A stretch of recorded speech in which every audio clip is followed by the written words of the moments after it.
আয়তকার একটি ফুলের বাগানের দৈর্ঘ্য 150 মিটার, প্রস্থ 100 মিটার। বাগানটিকে পরিচর্যা করার জন্য ঠিক মাঝ দিয়ে 3 মিটার চওড়া দৈর্ঘ্য ও প্রস্থ বরাবর রাস্তা আছে। ক নম্বর প্রশ্ন বলছে উপরের তথ্যটি চিত্রের সাহায্যে সংক্ষিপ্ত বর্ণনা দাও। তাহলে আমরা একটা আয়তাকার বাগান আছি, ধরলাম একটা আয়তাকার বাগান, দৈর্ঘ্য 150 মিটার, প্রস্থ 100 মিটার। মাঝ দিয়ে দৈর্ঘ্য প্রস্থ বরাবর রাস্তা আছে, তাহলে একটা রাস্তা বানাই।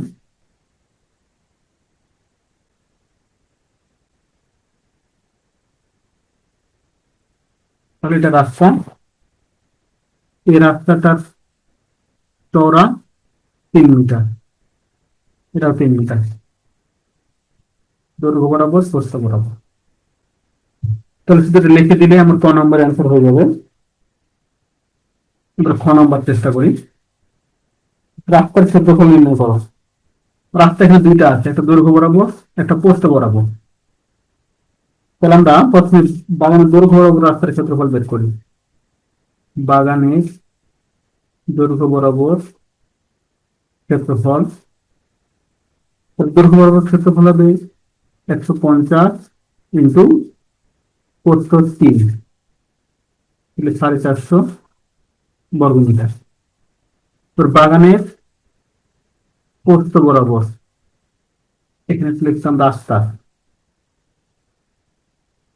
তাহলে বাগানের প্রস্থ বরাবর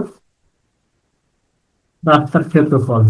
এখানে একটু ব্যাপার আছে, এই অংশের হিসাবটা আমরা দৈর্ঘ্য বরাবর ক্ষেত্রফল বের করার সময় করা হয়ে গেছে।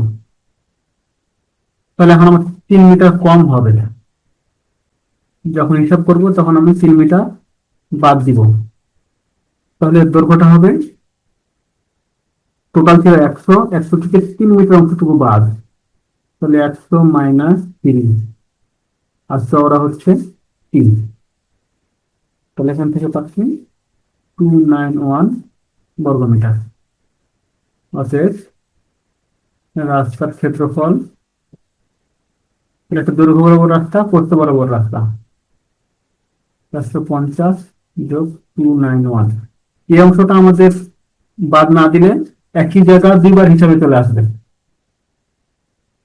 এখান থেকে পাইলাম 741 বর্গমিটার, এটা অ্যান্সার। গ নম্বর প্রশ্ন চাইছে রাস্তাটি পাকা করতে 25 সেন্টিমিটার দৈর্ঘ্য এবং 12.5 সেন্টিমিটার প্রস্থ বিশিষ্ট কয়টি ইটের প্রয়োজন হবে। তাহলে রাস্তার ক্ষেত্রফল পাইছি আমরা